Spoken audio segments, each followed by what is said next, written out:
Ang dating magkakaibigan ay naging mga estranghero sa isa't isa. Nangyari yon dahil sa isang malagim na trahedyang naganap, ang pagkamatay ng isa nilang kaibigan. Kaibigang kinaiinggitan ng lahat. Trahedyang nasaksihan nila, 13 taon na ang nakakaraan. Pero parang pinaglalaruan sila ng tadhana. Ang tatlong pinaghiwa-hiwalay ng isang malagim na pangyayari ay napilitang magkita-kitang muli. Dahil sa mga katatakutang nangyayari sa kanila, ay muli nilang binalikan ang pilit na kinakalimutang nakaraan. Kailangan nilang isantabi ang issue sa isa't isa para malutas nila ang problemang kinakaharap sa kasalukuyan. Kailangan nilang magtulungan para wakasan ang lagim ng nakaraan. Saan nga ba nagsimula ang lahat? Kakayanin kaya nilang harapin ang bangungot ng nakaraan? Ano ba talaga ang nangyari noon? Dahil ba ito sa pangakong binitiwan nila? Magkakaroon ba sila ng katahimikan? Yon ay masasagot lang kung masusugpo ba nila ang bangungot ng nakaraan. Dahil sa kabila ng pagsulong ng siyensya, ay hindi pa rin nawawala ang paniniwala ng ilan sa mga multo, demonyo, aswang, engkanto at kung ano-ano pang nilalang na hindi nakikita ng mga ordinaryong mga mata. Isa sa mga yon ay si Jean. Mahirap man paniwalaan, pero dati ay tinatawanan lang yon ng dalaga. Ngunit isang pangyayari sa kanyang buhay ang nagpabago ng kanyang pinaniniwalaan. Pangyayaring hinding-hindi malilimutan ng dalaga. Naging dahilan yon para ilayo nito ang sarili sa mga taong kaugnay sa bangungot ng nakaraan. Kabilang na roon ang matatalik nitong mga kaibigan na sina Chanel at Candy. Mas binigyang pansin na lang ng dalaga ang kanyang pag-aaral. Nang makapagtapos si Jean sa kolehiyo ay nagtrabaho ito sa isang telecommunication company bilang marketing specialist. Madali lang para sa dalaga ang trabahong yun sapagkat noon pa man ay yun na ang kanyang gusto. Pero kung inaakala niyang natakasan na nila ang bangungot ay nagkakamali sila. Dahil nagsisimula pa lang ang lahat. Nang araw na yon ay nakuha ni Jean ang kanyang sahod sa trabaho kasama ang bonus at 13-month pay. Kung kaya bago ito umuwi ay dumiretso ito sa Pure Gold para maggrocery. May kalakihan din ang nakuha ng dalaga kaya sisiguraduhin ito na mapupuno ang lahat ng lagayan ng pagkain sa kanilang bahay. Habang abala ang dalaga sa pamimili ay bigla na lang tumunog ang telepono nito. Wala sanang plano ang dalaga na sagutin ang tawag na yon. Ngunit nang makita nito ang nakarehistrong pangalan sa screen ng telepono ay napuno ng pag-aalinlangan ang kanyang puso. Ilang segundo ring pinakiramdaman nito ang kanyang nararamdaman bago nagdesisyong sagutin yon. Bumuntong hininga muna ang dalaga bago niya inilapat ang telepono sa kanyang tenga. Jean? Naiiyak si Jean nang marinig ang boses ng beking dating matalik na kaibigan. Habang tumatagal ang pag-uusap ng dalawa, ay tila hindi na napigilan pa ni Jean ang mapaluha sa saya. Ngayon na lang ulit sila nagkausap matapos ang 13 taon. Mukha bang baliw ay hindi na itinago pa ng dalaga ang kanyang emosyon. Kahit pa nga panay lang sila kamustahan at walang kapararakan ang pinag-uusapan. Nang mapansin ng dalaga na humahaba na ang pila sa counter, ay nagpaalam na muna ito sa kausap at nangakong tatawag sa oras na makarating na ng bahay. Pasado 11:00 na nang marating ni Jean ang bahay na minana pa niya sa kanyang mga magulang. Bago pa man mailagay ng dalaga, ang susi sa susian ng seradura ay bumukas na yon. Kung kaya nagulat ito. Napahawak pa ito sa kanyang dibdib at iniangat ang isang kamay na may hawak ng kanyang mga pinamili. Akmang hahampasin na niya ang taong may kagagawa ng kaba sa kanyang dibdib nang marinig niya ang malakas nitong pagtawa. Naiinis na ibinaba niya ang kanyang kamay at tiningnan ng masama ang binatang tawa ng tawa sa kanyang harapan. Padabog na tinabig ni Jean ang kapatid na may sala. Sinundan naman siya nito at nagpresintang ito na ang mag-aayos ng mga pinamili ng dalaga. Isang nakamamatay na irap ang ibinigay ng dalaga sa kapatid na naging sanhi ng pagbunghalit nito ng tawa. Hanggang ngayon magugulating ka pa rin, Ate J. Walang nakakatawa, Jack. Paano nalang kung may sakit ako sa puso? Di namatay na ako. Mawawalan ka pa ng magandang ate ng hindi oras. Ipaghahanda na lang kita ng makakain para makabawi ako sa'yo. Oh, magbihis ka na po muna. Ako nang bahala dito. Pagbaba mo, nakaredy na ang dinner mo.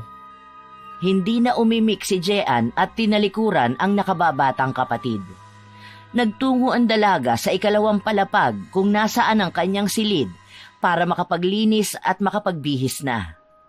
Umakyat sa ikalawang palapag ang dalaga at tinungo ang kanyang silid na katabi lang ng silid ni Jack. Nakakapagod. Ay, mabuti na lang talaga at hindi pa ako naiisipang iwan ng kapatid ko. Ay, thank you God. Pagkapasok ay ibinabalang ni Jean ang kanyang bag bago naghubad ng damit at nagtungong banyo. Pagpasok ng banyo ay kaagad na binuksan ng dalaga ang shower at itinapat doon ang sarili. Hinayaan niyang bumagsak sa kanya ang malamig na tubig. Habang sinasabon ang katawan ay pakanta-kanta pa ang dalaga. Batid niyang maghihintay ang kanyang nakababatang kapatid na si Jack sa kanyang pagbaba. Biglang may pilyang ideya ang pumasok sa kanyang isipan. Kaya ang plano ng dalaga ay tagalan ang ginagawang pagligo. Ano kaya kung tagalan ko? Paniguradong maiinis yun. Lalo na't ayaw na ayaw niyang pinaghihintay ang pagkain. Nang magbabanlaw na ng katawan ng dalaga, ay nakarinig ito ng pagbukas-sara ng pinto. Napahinto ang dalaga sa kanyang ginagawa. Pinatay din niya ang shower nang sa ganon ay mas malaman niya kung totoo ba ang kanyang narinig. Pinakiramdaman niya ang paligid.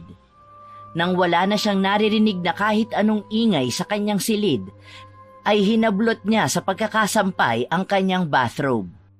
Isinuot niya yon bago lumabas ng banyo para tingnan kung sino ang naroroon. Pumasok kaagad sa kanyang isipan na baka ang kapatid niya yon. Pero nang buksan niya ang pinto ay sinalubong siya ng nakasusulasok na amoy. Amoy bulok na itlog na hinaluan pa ng malansa na parang metal. Halos maduwal ang dalaga dahil sa amoy na yon. Pero pinigilan niya dahil ayaw niya ng pakiramdam na yon. Tanging pagtakip na lang sa kanyang ilong ang nagawa ni Jean. Ano yun? Ang baho naman! May namatay pa yatang daga dito sa kwarto. Saan naman kaya nang gagaling yun? Inilibot ng dalaga ang paningin sa buong silid. Wala naman siyang nakitang kakaiba sa kwarto maliban sa kanyang cabinet na halos katapat lang niya. Tinitigan niya yon nang bigla na lang may kumalabog sa loob. Ay! Bakit naman sa cabinet pa? Napakahirap pa naman linisin yan. Paniguradong nangamoy na lahat ng damit ko. Hahakbang na sana si Jean para lumapit doon nang bigla na lang umihip ang malakas na hangin. Napalingon sa may bintana ang dalaga. Nangunot ang kanyang noo nang mapagtantong nakasara naman yun. Napayakap siya sa kanyang sarili nang muling umihip ang malamig na hangin. Nagtayuan ang lahat ng balahibo ni Jean. Tatakbo na sana siya palapit sa may pintuan ng silid nang biglang tumunog ang kanyang telepono na nakapatong sa bedside table niya. May pagdadalawang isip man ay mabilis niyang nilapitan ang nag-iingay na aparato. Kaagad niyang sinagot yon nang hindi man lang tinitignan kung sino ang tumatawag.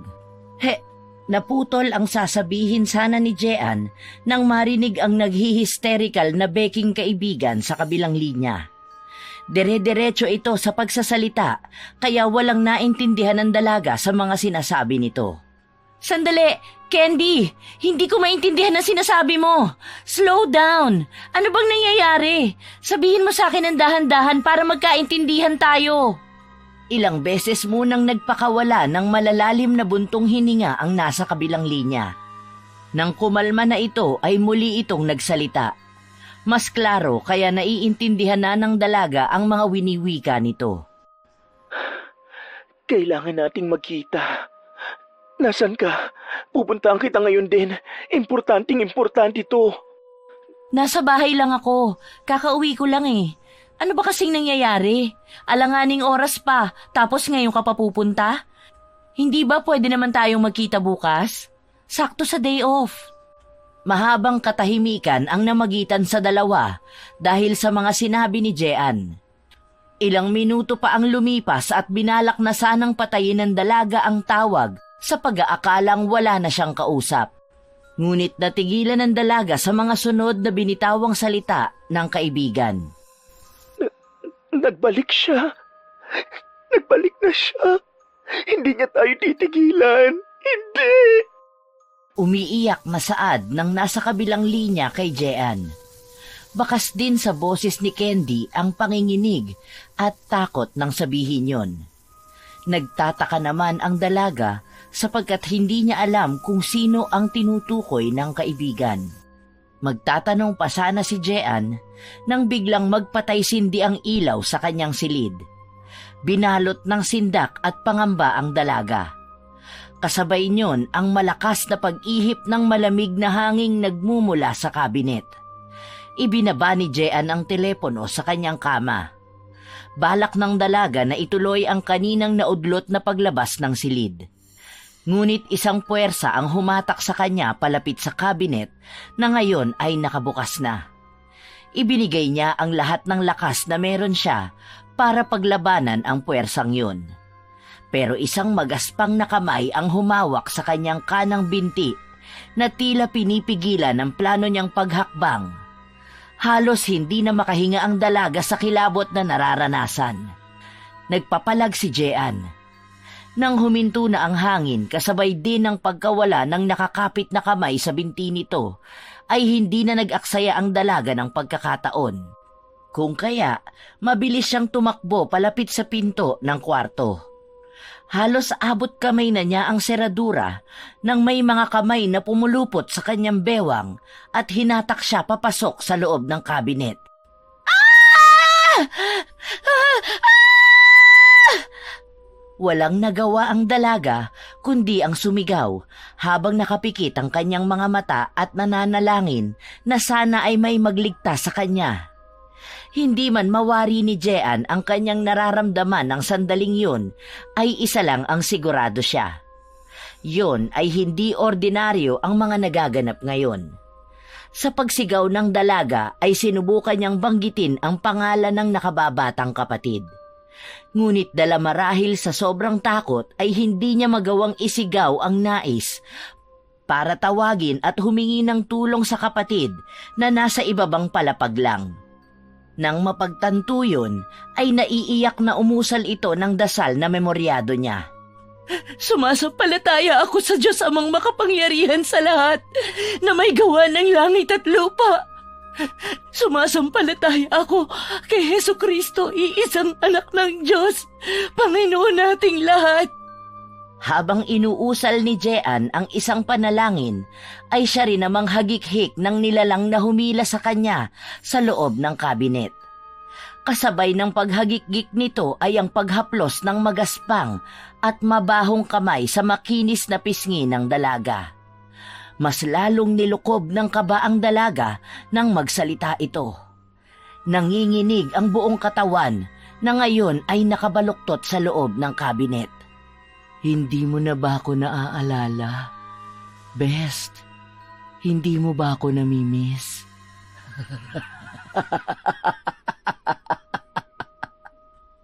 Hindi! Hindi kita kilala! Hindi ikaw ang best friend ko! Sumumpa kayo. Sumumpa kayo sa akin. 13 taon na ang nakakaraan. Nakalimutan niyo na ba ang lahat? Gusto mo bang ipaalala ko sa inyo, Jeya? Nahigit ang hininga ng dalagang si Jean nang mapagtanto kung sino ang nilalang na nanggugulo sa kanya. Iisang tao lang ang kilala nito na tumatawag sa kanya ng ganoon. Wala sa loob na napamulat ang mga mata ng dalaga. Doon ay natagpuan niya sa kanyang harapan ang isang magandang babae. Malayo sa naiisip niyang figura nito dahil sa magaspang na kamay na kaninang humahawak sa kanya. Maging ang amoy na kanina lang ay naaamoy niya. "Rita? Ikaw ba yan, Rita?" Isang magandang ngiti naman ang isinagot ng nilalang kay Jean. Lumayo pa ito ng bahagya. Ngunit napapailing ang dalaga. Kinusot pa nito ang mga matang akala niya ay may diferensya. Hindi! Hindi ka totoo! Namamalikmata lang ako! Pilit mang kinukumbinsi ng dalaga ang sarili, ay alam niyang malinaw ang kanyang mga mata at matino pa ang kanyang pag-iisip. Ngunit muling lumapit ang babae at makahulugan itong nagbitaw ng mga salita. "Malapit na. Malapit nang matupad ang pangako natin." Nanlaki ang mga mata ni Jean nang mapagtanto ang ibig nitong sabihin. Doon na nag-hysterical ang dalaga. "Imposible! Matagal ka ng patay! Kitang-kita namin ang lahat ng nangyari! Patahimikin mo na kami! Tama na!"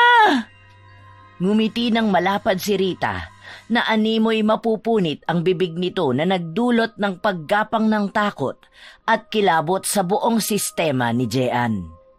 "Nangako kayo. Ang pangako ay pangako. Sumumpa tayo ng magkakasama." Napaisip si Jean. Wala siyang matandaan na ipinangako sa isa sa pinakamalapit na kaibigan bago nito kitilin ang sariling buhay. Kahit anong ungkat ang gawin niya sa kanyang isipan ay wala talaga siyang naaalala. "Maghihintay ako sa inyo. Pagdating ng tamang oras, makakasama ko na kayong muli." Matapos sabihin niyo ng kaluluwa ng babae, ay bigla na lang itong naglaho na parang bula. Matagal bago nakahuma si Jean at naiwang tulala lang sa loob ng kabinet. Nabalik lang ang ulirat ng dalaga nang makarinig ito ng 3 katok mula sa pinto ng kanyang kwarto. May pagmamadaling lumabas siya ng kabinet at humablot ng damit bago tumakbo palapit sa pinto.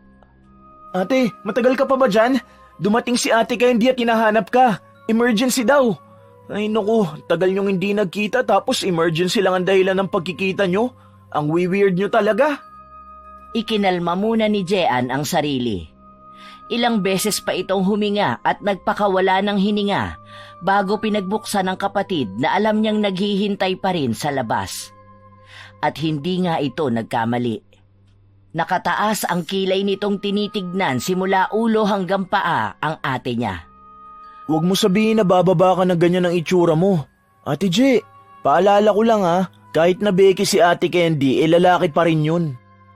"Oo, alam ko. Magbibihis lang ako at pakisabi kay Candy na hintayin niya na lang ako sa sala." "Bilisan mo na Ate J, baka mamaya rapin ako ni Ate Candy. Alam mo namang gwapong-gwapo yun sa akin." Inirapan lang ni Jean ang kapatid bago pinagsarahan ito ng pinto. Nang maisara ang pinto ay napapikit ang dalaga. Napasandal pa ito sa nakasarang pinto na para bang doon kumukuha ng suporta ang nanghihina niyang mga tuhod. Nang makapagbihis na ang dalaga, ay halos liparin na niya ang pagbaba sa unang palapag ng bahay. May ilang baitang pa ng hagdan nang mapansin niya ang kakaibang ikinikilos ng kaibigang si Candy. Baka sa mukha nito ang pag-aalala habang pabalik-balik na naglalakad sa kanilang sala. Halatang balisa ito, kung kaya mabilis ang ginawang paghakbang ni Jean para malapitan ang kaibigan. "Candy!" Huminto naman ito sa ginagawa at natuon ang atensyon kay Jean na papalapit dito. May ilang hakbang pa bago ito makalapit nang biglang lumundag si Candy para salubungin ng kaibigan. Niyakap ng kaibigan si Jean ng napakahigpit. Ginantihan naman ito ng dalaga. Naging hudyat yon para humagulgol si Candy sa balikat ng kaibigan. "Natatakot ako. Nagpakita sa akin si Rita at pinaalala sa akin ang pinangako natin sa kanya." Humiwalay sa pagkakayakap si Jean sa kaibigan. Kunot ang noong nagtanong ang dalaga patungkol sa pangakong hindi niya maalala. Dahil kahit anong isip ni Jean ay wala talagang pumapasok sa utak niya. Best friends forever and eternity? Hindi pa rin makuha ni Jean ang ibig sabihin ni Candy, kung kaya kunot ang noong nakipagtitigan lang siya sa kaibigan. Mukhang naunawaan naman yon ni Candy. Pero matagal na siyang wala, di ba? Nagpakamatay siya dahil sa mali niyang paniniwala? Sumasamba siya sa demonyo at kung ano-anong anito. Ano namang koneksyon nun? Ang pangako nating magkakaibigan nun sa isa't isa, walang iwanan hanggang kamatayan. Hindi natin binawi ang pangako natin sa kanya bago niya wakasan ang kanyang buhay. Hindi mo ba talaga naaalala? Nag-blood compact pa nga tayong apat eh. Hindi nakasagot si Jean. Natulala ang dalaga nang mapagtantong may ganoon nga palang nangyari noon. Biglang kumabog ng malakas ang kanyang dibdib. Hindi pa rin makapaniwala sa narinig. Ang alam lang ng dalaga ay matagal na niyang kinalimutan ang lahat ng bagay at pangyayaring konektado kay Rita. Hindi siya makapaniwalang hindi yon papasok sa kanyang isip nang makaharap niya si Rita kani-kanina lang. Si Chanel! Tama si Chanel! Baka dinalaw na rin siya ni Rita. Hindi niya kakayanin. Paniguradong magbe-breakdown siya. Namilog ang mga mata ni Jean nang mapagtantong may isa pa nga pala silang kaibigan. Naisip na rin ng dalaga na kung nagparamdam sa kanila si Rita ay malamang na ganoon din kay Chanel. Wala sa loob na napatakbo ang dalagang si Jean palapit sa kanilang telepono sa bahay. Paglapit doon ay mabilis na dinayal ng dalaga ang numero ng bahay ng isa sa dating kaibigan. Come on! Answer the phone! Chanel!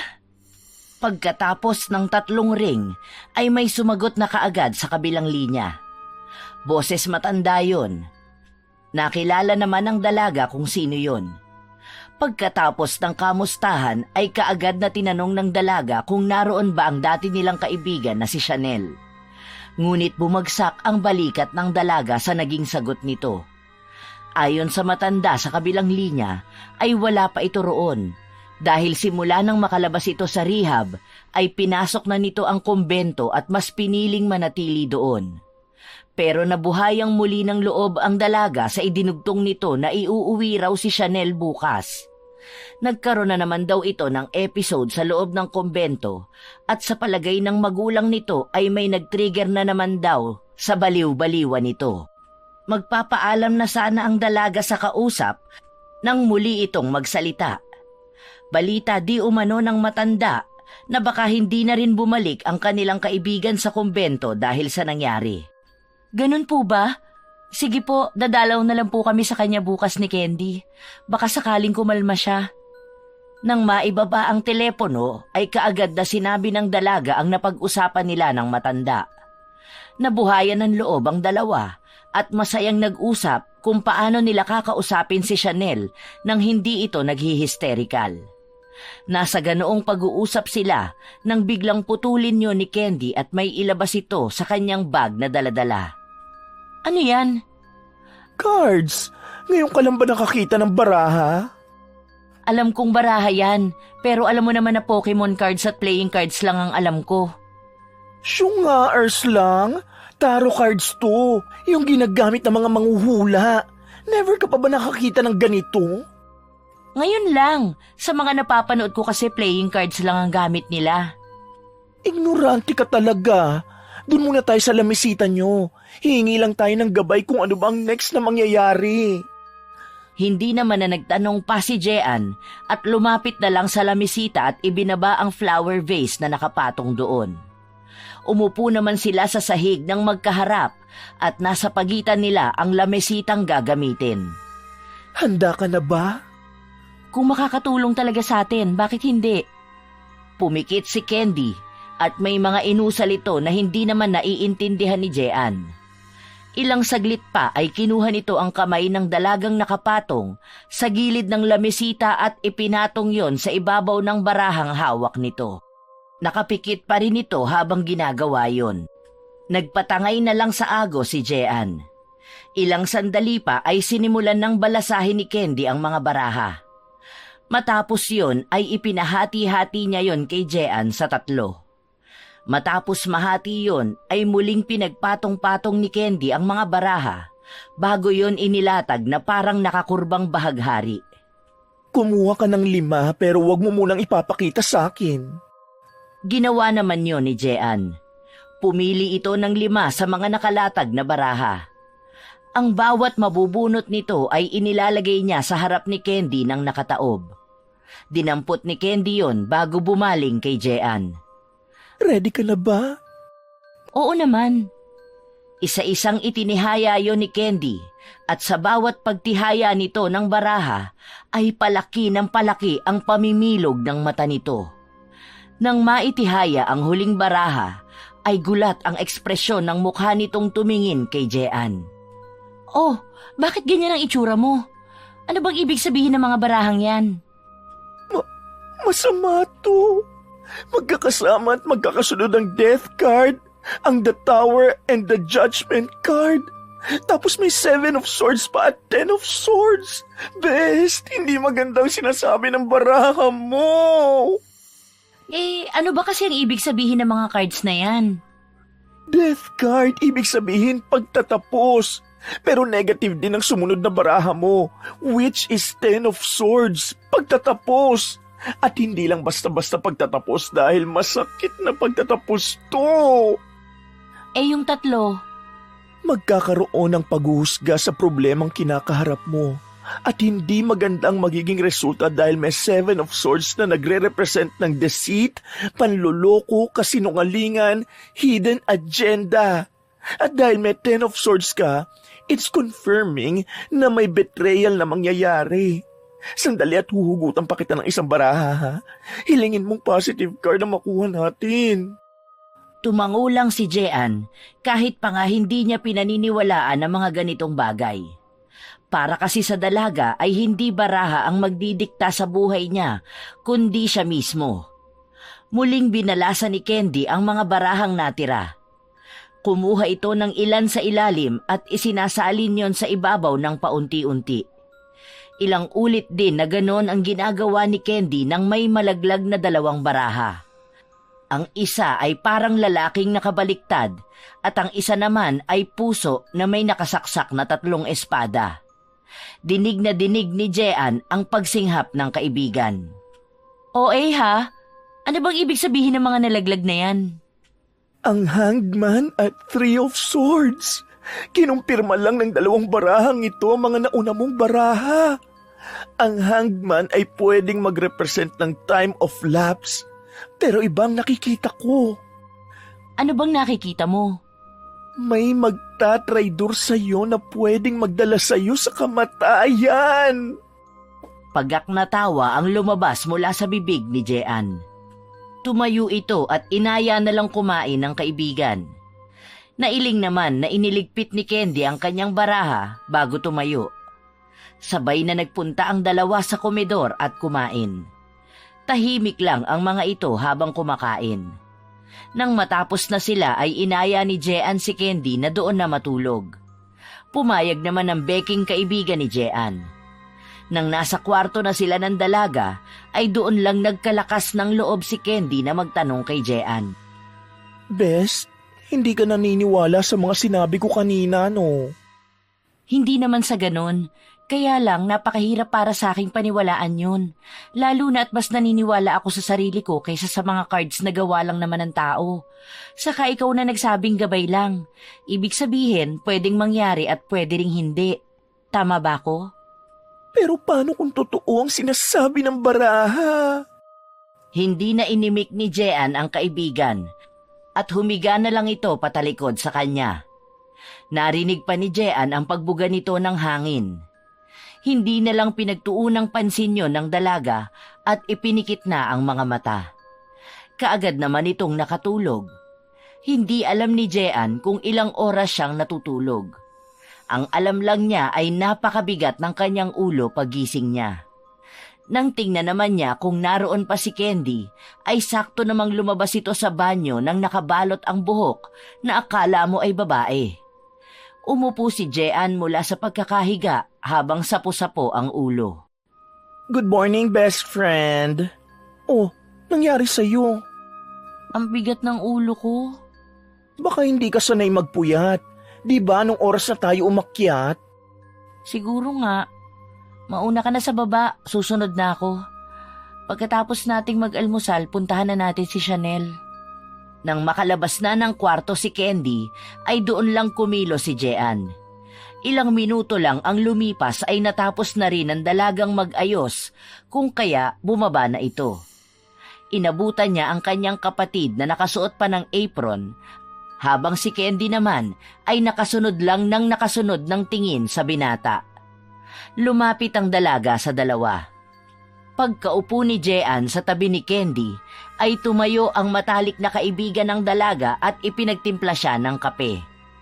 Halos sabay na lumapit sa lamesa si Candy na may dalang tasa ng kape at si Jack na may bitbit na plato na may lamang tapa.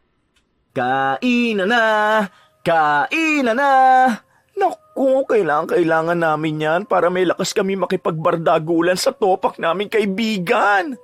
Si Ate Chanel po, magkikita-kita po ba kayo? Dadalawin namin siya. Kakauwi niya lang galing kumbento eh. Nagmadre si Ate Chanel? Sabagay, siya lang naman matino sa inyo kahit noon pa eh. Gusto mong matusok ng tinidor? Kumain ka na nga lang. Tumawa ng malakas ang binata kung kaya tinignan nito ng masama ni Jean. Doon lang tumigil ang binata at sinimulang kumain. Pagkalipas ng ilang minuto ay natapos na rin ang tatlo sa pagkain. Plano pa sana ng dalagang si Jean na siya na ang maghuhugas pero hindi pumayag si Jack. Ay nako Ate Je, ako nang bahala. Alam kong na-miss nyo si Ate Chanel, kaya humayo na kayo. Baka mamaya niyan, taguan pa kayo nun dahil sa takot. At bakit naman niya kami tataguan? At saka bakit naman siya matatakot sa amin? Parang hindi naman nila alam. Nagmadre si Ate Chanel, di ba? Baka matakot yun sa inyo. Aba? Mukha ba kaming demonyo? Hindi ako nagsabi niyan ha. Ikaw nagsabi na demonyo kayo, Ate Candy. Napapailig na lang si Jean sa dalawa. Samantalang ang kapatid naman nitong si Jack ay tumatawa ng malakas habang nililigpit ang mga hugasin. Pasalamat ka, gwapo ka. Dahil kung hindi, ginombag na kita. Salamat Ate Candy. Alam ko namang gwapo ako eh. Tama na nga yan. Halika na best, baka matraffic pa tayo. Sige na nga, babush baby Jack. Si Jean naman ang natawa sa biglang pagtahimik ni Jack sa tinawag ng beking kaibigan sa kapatid. Nilingon muna ng dalaga ang kapatid. Kitang-kita niya ang pagngiwi nito sa narinig. Tumatawang umiiling na hinila na ni Jean si Candy, papunta sa kotseng dala nito kagabi. Nang makalabas na sila ng bahay, ay binalingan ni Jean ang kanyang matalik na kaibigan nang makita niyang may bitbit itong kung ano-ano. Hoy, bruha, ano naman yung mga bitbit mo? Parang napakarami ah. Mga gamit ko ito sa panghuhula at pag-cleanse ng mga bad energy. Susubukan ko kay Chanel. Ha? Bakit may mga crystal spot, mga tuyong dahon? May lubid ka pang putol-putol. Saka ano yung isa? Mga papel na nakakumpol-kumpol. Ay naku, ignorante ka talaga. Sage ang tawag dito sa mga sinasabi mong parang kumpul ng papel. Porket kulay puti, papel ka agad. Itong mga bato naman ay sinasama ko sa pauso ko yan. Parang insenso. Isasama ko sa mga sinasabi mong tuyong dahon. Gagamitin ko to sa pagpapausok. Pantaboy ng masamang espiritu, no? Kaloka ka. Kahit pa nga ipinaliwanag na ni Candy ang gamit ng mga yon, ay wala pa ring maintindihan si Jean. Kung kaya kibit balikat na lang na sumakay ang dalaga sa lumang kotse nito na kung tawagin nila ay pagong dahil sa korte. Pagsakay ni Candy ay kaagad niyang pinaandar ito at tinahak nila ang daan papunta sa subdivision nila Chanel sa Alabang. Ilang oras din ang biniyahe nila mula BF Homes Parañaque hanggang sa bahay nila Chanel. Pagdating doon ay naunang bumaba si Jean para pindutin ang doorbell. Nakaisang pindot lang ang dalaga at may lumabas na mula roon. Kaagad namang nakilala ng mayordoma ang dalaga at pinagbuksan ito. Pagbaba ni Candy ay patakbo itong lumapit sa matanda at niyakap ito. Malungkot namang ngumiti ang matanda at iginiya sila nito papasok. Pagpasok nila ay pinadiretso na sila nito sa silid ng kanilang kaibigang si Chanel. Sa labas pa lang ng silid ay dinig na nila ang malalakas na sigaw ni Chanel. "Layuan niyo ako! Ayoko rito! Ha! Kukunin niya ako! Kukunin niya ako!" Hindi na nagtanong ang dalawa sapagkat ganito rin ang nangyari noon bago ito lumayo sa kanila. May ganito ring nangyari kay Chanel na para bang nagkakaroon ito ng halusinasyon. Ayon pa kay Aling Rosa na siyang mayordoma doon, ay simula nang dumating ito galing kumbento, ay wala itong ginawa kundi ang mag-hysterical. Para itong tinakasan ng bait. Isa lang din ang isinisigaw nito. Yon ay ang salitang ayoko, paulit-ulit at tila may kinakatakutan. Binalaan din sila ni Aling Rosa na baka mahirapan silang kausapin ito ng maayos. Ngunit buo na ang desisyon ng dalawa. Kailangan nila itong kausapin. May pag-aalinlangan man, ay wala silang pagpipilian kundi ang subukang kausapin ito. "Kami na po ang bahala. Baka kung makita niya po kami kumalma siya." Huwag na po kayong mag-alala, Nanay Rosa. Kayang-kaya ng powers namin to. Kami pa? Powerpuff Girls kaya kami noon. At Charlie's Angel na kami ngayon. Yun naman ang isang bagay na hinahangaan nila Jean kay Candy. Kahit sa mga ganoong sitwasyon ay pilit nitong napapagaan ang atmosfera sa paligid. Hindi na kumatok ang dalawa at dali-daling pumasok. Nang makapasok ang magkaibigan sa silid, ay biglang tumigil si Chanel sa pagwawala. Umiiyak itong tumingin sa dalawa at patakbong tinungo ang kinatatayuan nila. Palundag itong yumakap kay Jean at doon ito ibinuhos ang lahat ng luha dahil sa bumabagabag dito. Nagulat man ay yumakap pabalik ang dalaga. Habang si Candy naman ay isa-isang inilalabas ang mga gamit sa loob ng kanyang canvas bag. "Salamat naman at pinuntahan niyo ako. Nakita ko si Rita. Kukunin niya tayo. Kukunin niya tayo." Don't worry, girl. Nandito na kami. Hindi naman niya kakayanin ang puwersa natin lalo na sa tulong ng mga dasal ko at ritual. Ritual? Dasal? Satanista ka na rin ba? Aray ko naman. Grabe ka sa akin, ha? Satanista talaga? Yan bang natutunan mo sa kumbento? Tutulungan na nga kitang bruha ka pagkakamala mo pa akong satanista? Hindi ba pwedeng espiritista? Sinimulan na ni Candy na sindihan ang sage na puti habang may ibinubulong ito sa hangin. Pagkatapos nun ay umikot-ikot ito at inikutan din ang dalawa. Nang matapos ay bumalik ito kung saan ay iniwanan ang mga iba pang gamit. Pinatay nito ang puting sage at saka naman sinindihan ang mga inilagay sa isang lalagyan kung nasaan ang mga bato at tuyong dahon. Mabilis lang namang nawala ang apoy doon at nagsimula itong umusok ng makapal. Inutusan ni Candy ang dalawa na umupo rin sa sahig at pagitnaan nila ang lalagyang umuusok ang laman. Sinunod naman yon ng dalawa kahit pa nga walang ideya ang mga ito. Ngayon ay pwede ka nang magkwento kung ano bang nangyari. Para saan ba ang pinapausok mo? Alam mo namang mehika ako, di ba? Shield natin yan para hindi tayo makita at marinig ng espiritu ni Rita. Gabi yun at kakagaling lang ng kasamahan ko sa aking silid. Nagdasal ako bago mahiga, pero ipipikit ko pa lang ang aking mga mata nang may maramdaman akong magaspang na gumagapang sa aking hita. Kung kaya napabalikwas ako, pero isa yun sa pagkakaamali ko. Dahil sa aking pagtayo, bumungad sa akin ang mukha ni Rita. Sinubukan kong tumakbo palapit sa pinto, Pero nang malapit na ako doon, may malakas na puwersang nagpatalsik sa akin. Paunti-unti nitong ikinuwento ang nangyari. Nang bumagsak di umano ang dalaga ng padapa, ay naramdaman nito na may pumatong sa kanyang likuran. Nagpupumiglas daw ito pero hindi niya magawa. Hanggang sa may naramdaman daw siyang nagtataas ng kanyang sandong pantulog. Nang maitaas ang damit ko, may mainit akong naramdaman sa aking likuran. Parang may iginuguhit sa likod ko gamit ang isang matulis at mainit na bagay.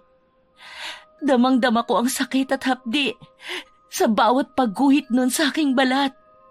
Nagsisigaw ako, pero walang boses na lumalabas sa aking bibig. Para bang lahat ng boses, naipit lahat sa lalamunan ko. Mainit na bagay na may ginuguhit sa likod mo? Patingin niya ako ng likuran mo. Itinaas ni Chanel ang suot na t-shirt at ipinakita sa mga kaibigan ang likod. Napasinghap ang dalawa nang makita ang nakaukit sa likuran ng kaibigan. Hindi lang gulat ang nararamdaman ng dalawa ng mga sandaling yon.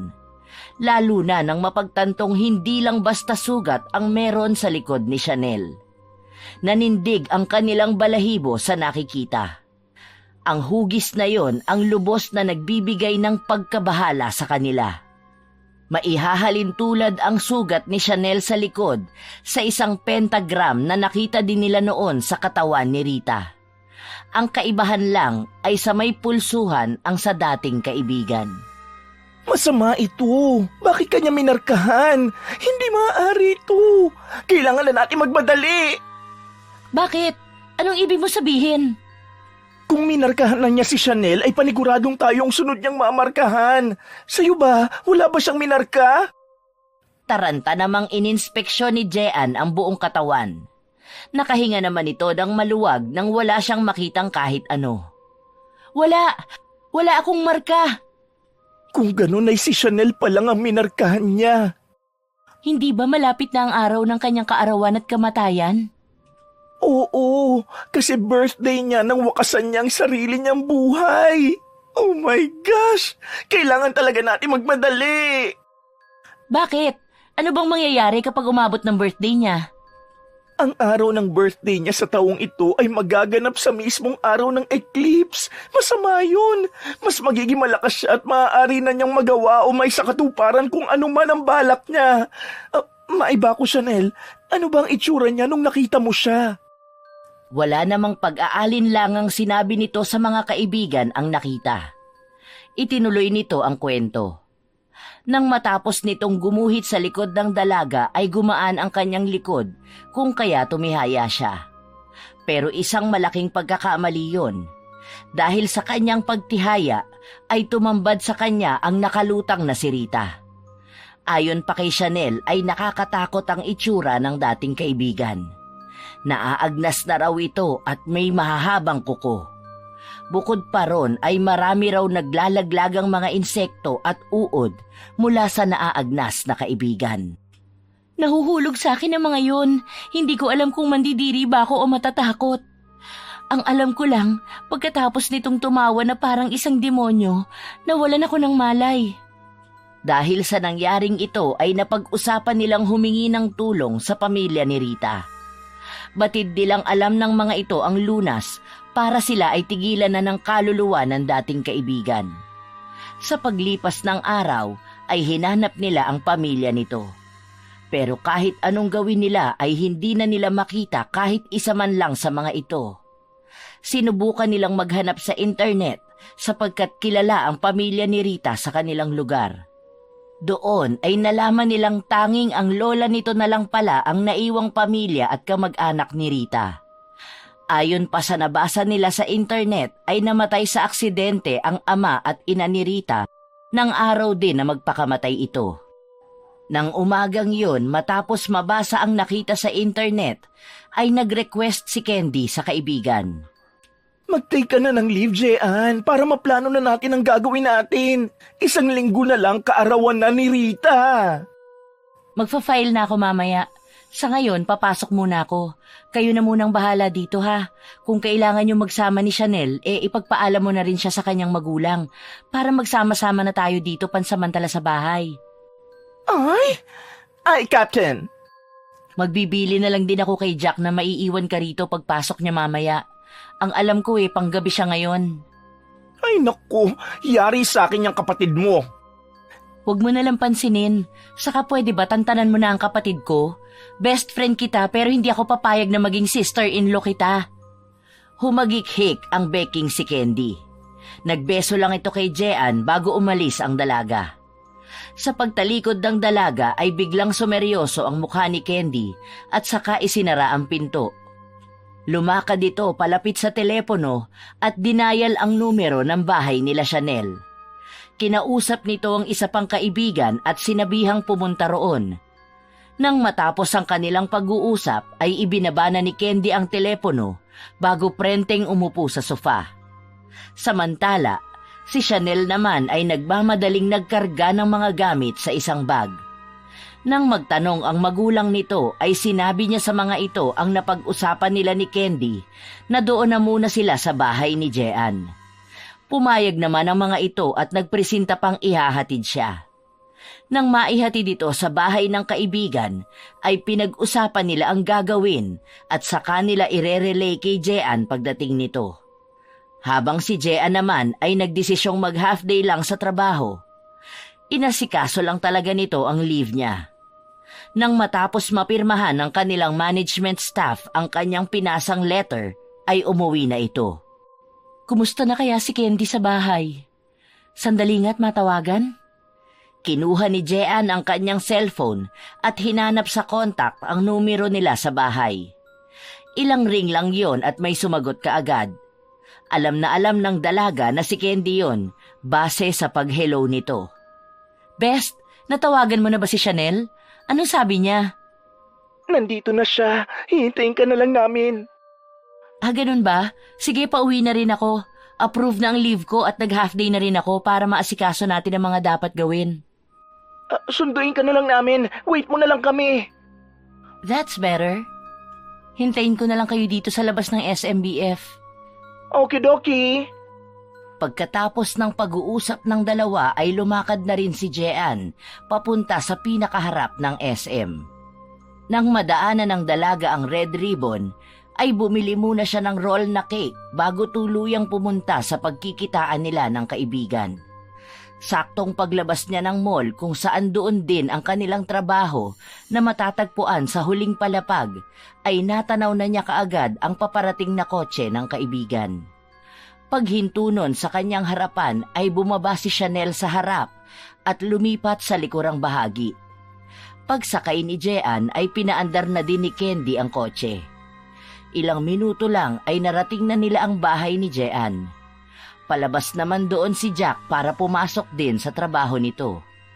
Pagbaba ng kotse ay tinawag pa ni Jean ang kapatid. Lumapit naman ito sa kanya. Mag-iingat ka ha, closing ka nga pala ngayon. Oh, dagdag mo sa baon mo. Ate naman, hindi na ako bata. Saka marami pang allowance ko. Kunin mo na para may extra ka. Sige na nga.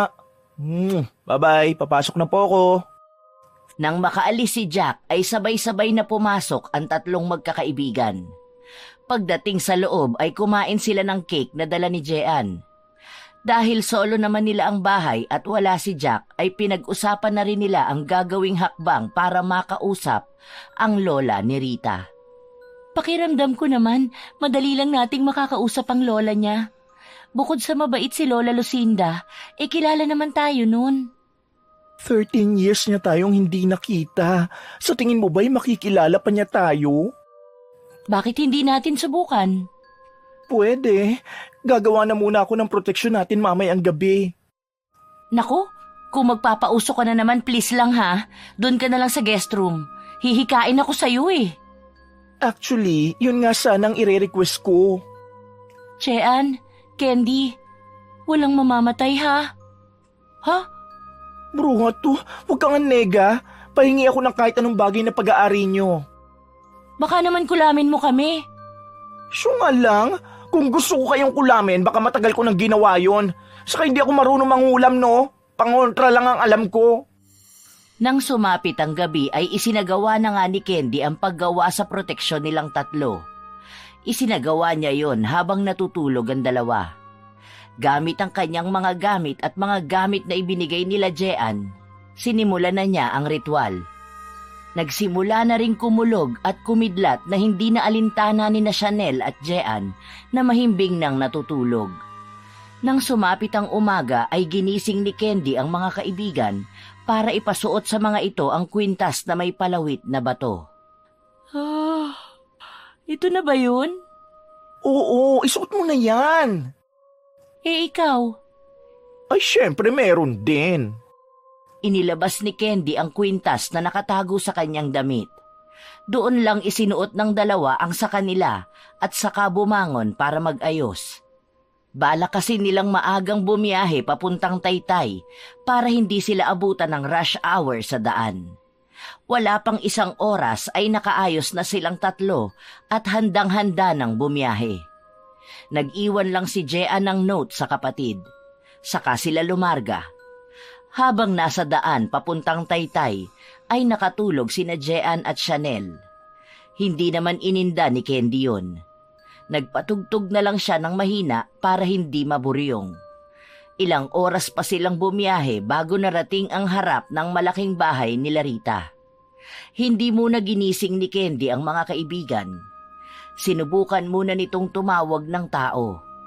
Pero kahit anong sigaw niya ay walang lumalabas. Doon pumasok ang ideyang aakyatin na lang nila ang gate.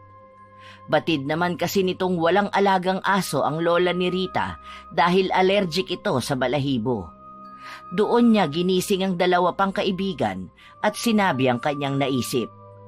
Hindi man sang-ayon ay ginawa pa rin nila. Nahirapan pa silang makapasok doon sapagkat may kataasan ang gate ni Rita. Nasa tuktok na sila ng gate nang may isang matandang lumabas mula sa bahay. Napansin niyo ni Jean. Lola Lucinda! Napahinto naman ang 2 nitong kasama. Sabay na lumingon sa matandang inaaninag sila. Kumaway pa si Candy sa matanda bago sumigaw. Lola ganda! Dahan-dahan ang ginawang paghakbang ng matanda. Nang sapat na ang lapit nito ay namukhaan niya ang tatlo. Tumatawa pa itong nag-sign of the cross. Bago sila sinabihang bumaba doon. Nagmamadali naman ang mga ito sa pagbaba. Nang makababa na ay isa-isang yumakap ang mga ito sa matanda. Si Jean ang pinakahuli sa mga ito. Nang humiwalay ito sa matanda ay diretsuhang sinabi nito ang kanilang pakay. Biglang nagbago ang ekspresyon ng matanda at inaya silang sa loob na lang ng bahay mag-usap. Nang marating nila ang sala ay pinaupo sila ng matanda at saka sila hinarap nito. Nagtanong ito kung ano ba ang tungkol kay Rita. Mababakas ang lungkot sa mukha nito kahit pa siya ay nakangiti. Nagpakita po sa amin si Rita at may sinasabi po siyang pangako na ginawa namin. Sa pagkakaalala ko po, ang tinutukoy niya nung pinilit niya kaming mag-blood compact. Minirkahan din po niya ako sa aking likuran. Ipinakita naman ni Chanel sa matanda ang markang sinasabi nito. Habang patuloy si Candy sa pagsasaad ng mga nangyari. Nang makita ng matanda ang marka sa likod ni Chanel ay nagulat ito. Pero sandali lang yon. Bumuntong hininga ang matanda bago nagsalita. Ayon dito ay matutulungan niya ang mga ito pero hindi nito inakalang gagawin niyo ni Rita. Mabait, mahiyain at masunuring bata ang tingin nito sa apo. Hindi lubos akalain ni Lola Lucinda na malululong sa itim na mahika ang apo. Nabanggit nga po niya na sa inyo niya natutunan ang mahikang yun, pero hindi po talaga namin alam kung ano ba ang pumasok sa kanyang isipan. Inamin nitong siya ang nagturo noon ng mahika kay Rita, pero hindi para makapanakit, kundi para makapanggamot ng may sakit. Inamin din ng matanda na ang kanilang pamilya ay may lahing mangkukulam. Ayon pa sa lola ni Rita ay sumamba noon ito sa demonyo, kaya pinabalik ito dito sa Taytay upang mailayo sa mga kalahi nilang nag-iimpluwensya rito. Ngunit mukhang nahuli na ang mga magulang ni Rita dahil hindi na nila napigilan ang masamang kaakibat ng mga ritual na ginagawa noon ng anak. Alam po ba ninyo kung ano po ang pwede naming gawin? Tumango ang matanda at sinabi sa mga ito ang dapat at kailangan nilang gawin. Tinuruan din sila ng matanda kung paano nila malalabanan si Rita. Ipinaalala din ito na maaaring may kinakapitan ng kanyang apo na nasa pangangalaga pa ng magkakaibigan. Nang matapos ang pag-uusap ng mga ito ay bumalik na ng Paranaque ang tatlo. Wala silang inaksayang oras. Pilit nilang iniisip kung ano ang bagay na yon. Simula ng araw na yon ay inisa-isa nila ang kanilang mga lumang gamit at pilit nilang hinahanap ang bagay na tinutukoy ng matanda. Pero kahit anong hanap ang gawin nila ay wala silang makita. Lumipas pa ang ilang araw. Malapit nang matapos ang leave ni Jean pero wala pa rin silang nakukuhang sagot. Nalalapit na rin ang kaarawan ni Rita.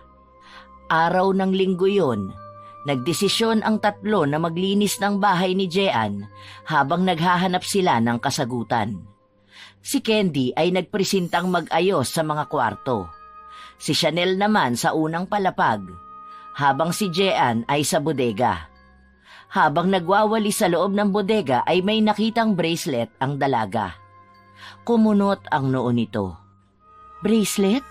San galing to? Yumuko si Jean para damputin yon at tingnan ng malapitan. Nakaramdam ng pagkabog ng dibdib ang dalaga sapagkat pamilyar ang itsura ng bracelet na yon. Namutla si Jean nang mabasa sa hawak na bracelet ang mga salitang nakaukit dito. Kaagad niyang isinilid yon sa kanyang bulsa at tinungo ang mga kaibigan. Candy! Chanel! Madali kayo! May nakita ako sa bodega! Anong nakita mo? Kayamanan? Gold bar? Seryoso to, Candy!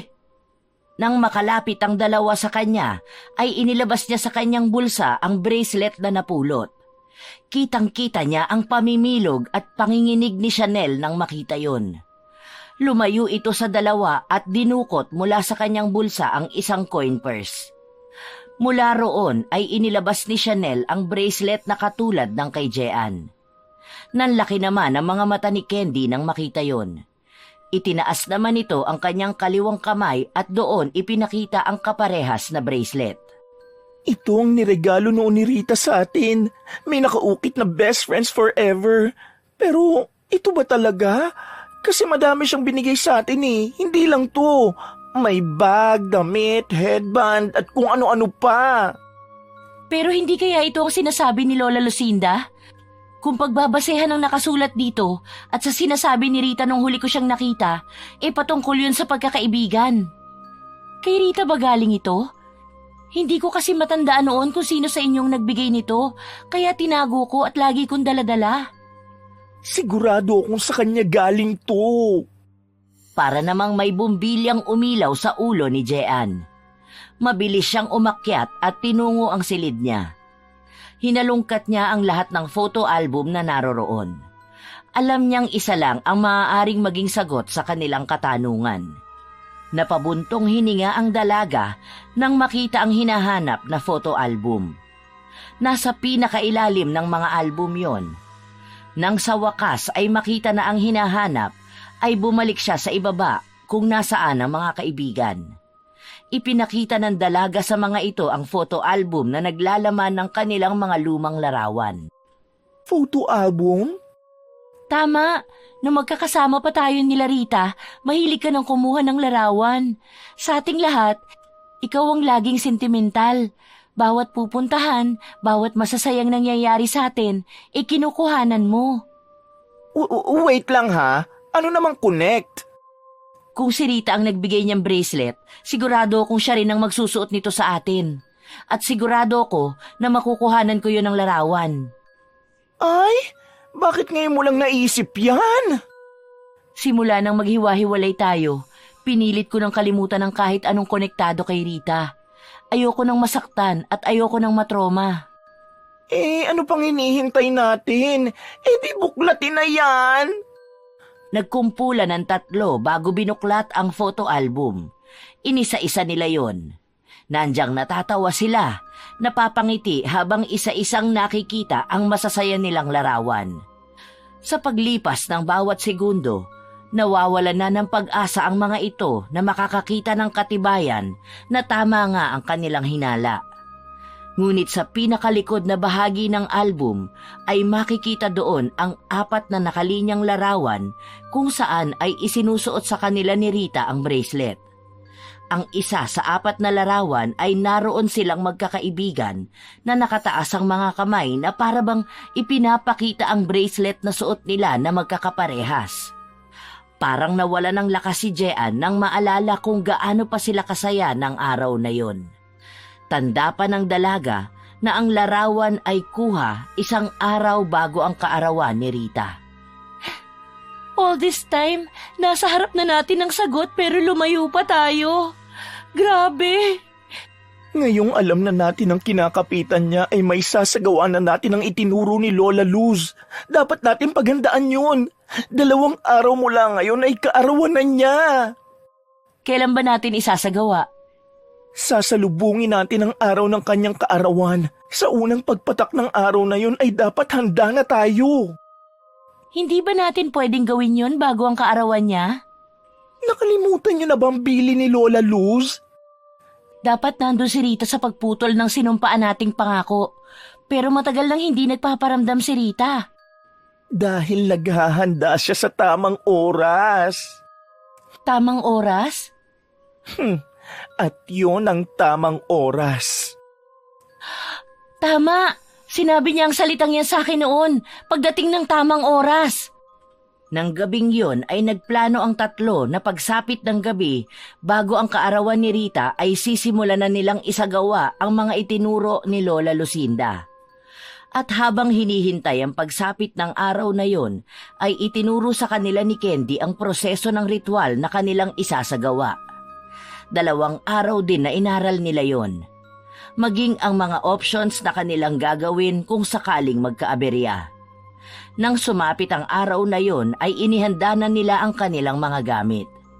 Sakay ng kotse ni Candy ay tinungo nila ang bahay nito na ayon sa Becky ay mas magandang lugar para isagawa ang ritual. Bukod sa wala itong kapitbahay ay malawak din ang bakuran nito at makikita mula roon ang mangyayaring eclipse. Pagdating nila sa bahay ni Candy ay hindi maintindihan ni Jean kung bakit siya biglang kinabahan. Napansin naman yon ni Chanel. Ayos ka lang ba? Oo, ayos lang ako. Kinakabahan lang. Sana nga. Huwag ka nang mag-alala, Jean. Magiging maayos na ang lahat. So tara na at simulan na natin ang pagsiset up? Yun nga ang ginawa nila. Pagsapit ng 11:30 ay sinimulan na nila ang unang bahagi ng ritual. Walang kakaibang nangyayari ng mga oras na yon. Pero nang sumapit ang eksaktong 12:00 ng madaling araw ay nagbago ang atmosfera ng paligid. Lumakas at lumamig ang simoy ng hangin. May kakaibang init ding nararamdaman ng 3 kahit pa nga malamig ang hanging dumadampi sa kanila. Doon na sinimulan ni Candy na isagawa ang ritual ng pagtawag kay Rita. Habang ginagawa yon ay gumuhit ng bilog ang mga ito gamit ang abong ibinigay ni Lola Luz. Proteksyon yon para hindi sila masaktan ni Rita ayon dito. Siguraduhin yung hindi kayo lalagpas sa bilog na ito dahil kung hindi paniguradong yari tayo. Oo. Sige. Tama nga si Lola Luz dahil hindi nagtagal matapos ang ritual ng pagtawag ay biglang lumitaw si Rita. Nakangiti ito at malayong-malayo ang itsura sa sinabi ni Chanel. Malinis ang suot nitong puting bestida. Napakaamo rin ang mukha nito na katulad noong nabubuhay pa. Lalapit sana ito sa kanila ngunit agad ding natigilan si Rita. Para itong napaso nang makalapit sa bilog na ginawa nila. Nagalit naman ang kaluluwa nito dahil doon. Mababaka sa mukha nito ang panggigigil. Umihip ng abnormal ang hangin sa kanila. Dahilan para mapatakip sila ng mukha dahil para silang nalulunod sa hangin nang gagaling sa likuran ni Rita. Mga traidor! Akala ba ninyo matatalo ninyo ako dahil lang sa pesteng bilog na yan? Nagkakamali kayo! Dahil sa oras na ito, ako ang mananalo! Bakit hindi mo subukan? Sumigaw si Rita ng napakalakas na naging dahilan ng pagtatakip nila ng kanilang tenga. Kasabay nun ay umihip ang napakalakas na hangin na mas matindi pa kaysa nung una. Dahil doon ay unti-unting nababawasan ang abong pumoprotekta sa kanila. Mabilis naman ang naging galaw ni Jean. Inabot niya ang isang sisidlan kung saan maaaring ikulong si Rita kay Candy. Binuksan naman yon ng dalaga at saka umusal ng isang dasal na maipanglalaban sa dating kaibigan. Ngunit yon ang akala nila. Bago pa man matapos ni Candy ang dasal, ay bigla na lang nagkikisay si Chanel, habang si Jean naman ay bigla na lang sumuka ng dugo. Napahinto si Candy at napalingon sa mga kaibigan. Natatakot ang binabae sa nangyayari sa kanila. Ituloy mo lang. Huwag kang hihinto kahit anong mangyari. Kaya ko ang aking sarili at ako na ang bahala kay Chanel. Ngumiti ng malaki si Candy. Humugot ito ng malalim na buntong hininga bago ipinagpatuloy ang dasal na itinuro ni Lola Luz. Mahirap man dahil sa lakas ng puwersa ni Rita, ay pilit niya yung tinapos. Nang matapos niya ang dasal, ay may isang malakas na hanging nagpatalsik sa kanya palayo sa mga kaibigan. Nanlalabo man ang paningin ni Candy, ay sigurado niyang hindi inalis ang paningin kay Rita. Ngunit nagulat siya nang makitang nakatayo na ito sa kanyang harapan. Ilang dangkal lang ang layo nito sa kanya. Nang makalapit ito kay Candy, ay pinilipit ang leeg ng binabae. Hindi man lang nito nagawang sumigaw. Nakita naman yon ni Jean. Hindi! Candy!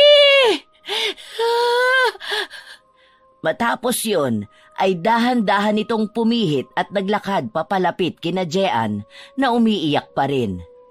Naghahalo na ang uhog at luha nito. Samahan pa ng dugong lumalabas mula sa kanyang bibig na hindi mawari ng dalaga kung paano nakuha. Habang ng mga sandaling yon, ay nangingisay pa rin si Chanel. Nang makalapit si Rita sa dalawa, ay doon lang napagtanto ni Jean na may parte ng bilog na natanggal dahil sa pagtalsik ni Candy na malamang tinamaan ito. Nanginginig sa takot si Jean. Hindi niya na malaman kung ano ba ang dapat na gawin. Ngumiti naman ng maamo si Rita bago may sinabing salita na hindi naintindihan ng dalaga. Kasabay nun ay unti-unting nandilim ang paningin ni Jean. Nang tuluyang nawala ng malay ang dalaga, ay umalingaw-ngaw ang malakas na tawa ni Rita bago ito naglaho. Sa muling pagdilat ng mata ni Jean ay panay puti ang kanyang nakita. Napangiti siya nang mapagtantong nasa ospital na siya at nasa tabi niya ang nakangiting kaibigan na si Chanel. Nagtagumpay tayo, bestie. Muli ka nang nakabalik, Rita. Maligayang pagbabalik sa akin. Salamat sa pagiging totoong kaibigan mo sa akin. Sa inyong tatlo ay ikaw lang ang totoong nagtrato sa akin ng tama. Hindi mahina ang tingin mo sa akin at isa pa, malaki ang tiwala mo sa akin. I think we need to celebrate dahil wala na ang dalawang sagabal at makasarili nating kaibigan. Nagtawa na ng dalawa sa kanilang ginawa. Lingid sa kaalaman nila Candy, ay matagal na palang plinano ni Chanel ang muling pagbuhay kay Rita. At isang paraan lang ang naisip nito. Yon ay ang gumamit ng ibang katawan para maging sisidlan ng kaluluwa ni Rita.